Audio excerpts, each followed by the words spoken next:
Bismillahirrahmanirrahim.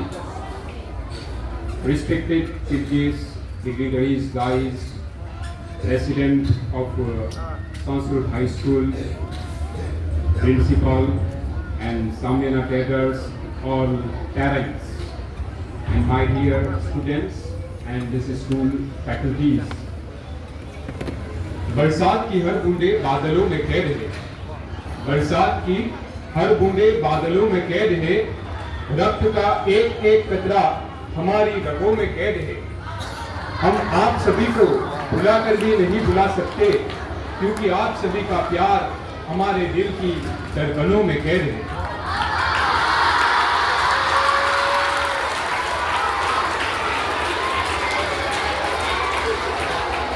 અહીંયા ઉપસ્થિત તમામ વિદ્યાર્થીઓ અભિનંદનને પાત્ર છે। તમામને પહેલા તો ખૂબ ખૂબ અભિનંદન। માય સેલ્ફ મિસ્ટર કૌશિકભાઈ ટીકા, હું એક શિક્ષક છું। 16 વર્ષથી શૈક્ષણિક કાર્ય કરાવી રહ્યો છું। મારી પોતાની 5 સંસ્થાઓ છે અલહમદુલિલ્લાહ। હું આજે અહીંયા શું કહેવા ઉપસ્થિત થયો છું? થોડીક વાર પહેલા જ આપણા જે સામ્યાના કેડેટ્સ વટી શહીદભાઈ जो स्पॉन्सर है आ कार्यक्रम एमनी साथे थोड़ी 10 मिनिट पहला मारे बात थई तो खबर पड़ी कि 2007 थी એટલે કે 2007 થી આ એક ઇનામ વિતરણનો કાર્યક્રમ શહીદભાઈ પોતે સામ્યાના કેડેટ્સ સુધી કરે છે। તો આ નાની સુની વાત નથી મિત્રો। આજે એક્ઝેક્ટ ગણતરી તો આપણા આચાર્ય સાહેબ પાસે છે, પણ અંદાજે મને લાગે છે કે 80 થી 90 જેટલા વિદ્યાર્થીઓનો અહીંયા સન્માન થયું છે। આ એક સન્માન થવું, હौसला અફઝાઈ થવી, આટલા મોટી સંખ્યામાં વિદ્યાર્થીઓ, ટીચર્સ, એમના પેરેન્ટ્સ, વડીલો, તો શહીદભાઈ, એમની ટીમ, એમનું ટ્રસ્ટી મંડળ અભિનંદનને પાત્ર છે। મુબારકબાદી, અલ્લાહ આપની રોજીમાં ખૂબ બરકત આપે, કારણ કે આજ આપણું ભવિષ્ય છે।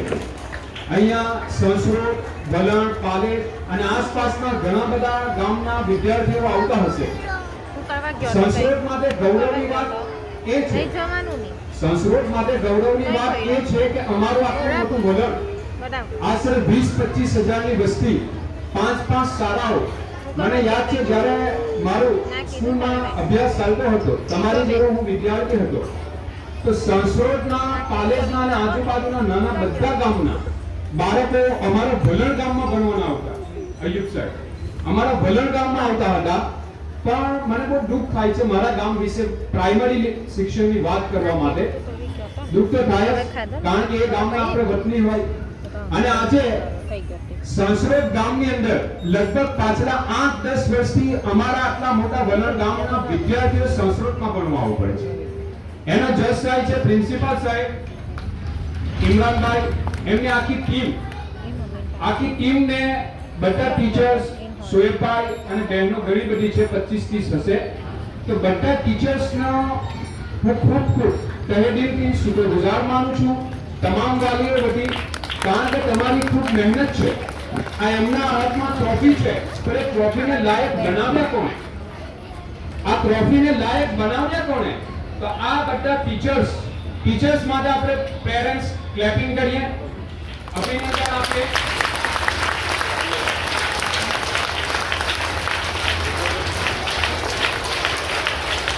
કારણ કે મારો 16 વર્ષનો શિક્ષકનો તજુર્બો, મને ઘણા અનુભવો થયા છે કે ભાઈ ટ્રોફી આવી જાય, મેડલ આવી જાય, બાળક ટોપર બની ગયું, પછી બાળક અથવા એના પેરેન્ટ્સ એવું સમજે છે કે મારો છોકરો હોશિયાર, મારી છોકરી હોશિયાર। પણ ના મિત્રો, હું પોતે ટીચર્સ છું, બીજું પણ ઘણું બધું છું, પણ મારી વાત મારે નથી કરવી। મારા ભાઈ પોતે ડોક્ટર છે, એ પણ ટીચર છે, પણ અમે એવું નથી કહેતા કે અમારા કારણે અમારી છોકરી, મારી અમીના બીબી 4 વર્ષથી સતત અહીંયા ટોપર થાય છે, 7 મેડલ અહીંયાથી મળ્યા છે। તો એ બધાનો જસ પ્રિન્સિપાલ સાહેબ, એમનું આખું ટ્રસ્ટી મંડળ, અયુબ સાહેબ। પણ હું જ્યારે અહીંયા આવ્યો છું, છેલ્લા 2 વર્ષમાં હું પ્રોગ્રામમાં આવી નથી શક્યો। મારું master of education Surat university પર રેગ્યુલર હતું, પણ મારા ભાઈ અહીંયા હાજર રહેતા હતા, મને બધી કારગુજારી આપે કે કેવી મહેનત છે। અહીંયા હજારો રૂપિયાની કુરબાની પણ છે। સંયુક્તભાઈ, એમની ટીમ બધાની કુરબાની છે, કારણ કે આ એક ટ્રોફી કેટલી કિંમતી હોય છે, કેટલી મોટી હોય છે, અને ખાસ આખું રૂપારું મેનેજમેન્ટ કરવું એ જે કરે તેને ખબર પડે. હું પોતે આવા 12 પ્રોગ્રામ કરી ચૂક્યો છું. આવા પ્રોગ્રામ મારા વલણમાં 12 કરી ચૂક્યો છે, એટલે મને અહેસાસ છે, મને કદર છે પ્રેસિડેન્ટની, પ્રિન્સિપાલની, સખીદાતાઓની, ટીચર્સની, બધાની મને કદર છે. એટલા માટે જ હું અહીંયા 2 મિનિટ પ્રાસંગિક વાત કરવા માટે ઉપસ્થિત થયો હતો. તો આપ સૌનો તહે દિલથી શુક્રિયા અદા કરું છું. આપ સૌની ઉંમરમાં અલ્લાહ બરકત આપે. આપ સૌ ટીચર્સને પણ હજુ વધારે એક એફર્ટ સાથે હિંમત કરવાની એક હોસલા અફઝાઈ કુદરત તરફથી મળે, અને આવનારા વર્ષોમાં મેડમોએ કહ્યું કે આવનારા વર્ષોમાં જેના હાથમાં ટ્રોફી યા જેના ગળામાં મેડલ નથી એ પણ અહીંયાથી મેળવે. બરાબર મેળવશો નહીં? તો દીકરાઓ, દીકરીઓ, તમે જ ભવિષ્ય છો આપણા ગામનું, આપણા ગામોનું, આપણા સમાજનું, આપણા રાજ્ય અને દેશનું. તો સારી રીતે ભણો અને ખૂબ આગળ વધો.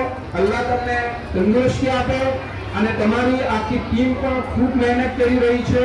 તો એમને ફરીથી મુબારકબાદી, કોંગ્રેચ્યુલેશન, થેન્ક યુ એવરીવન.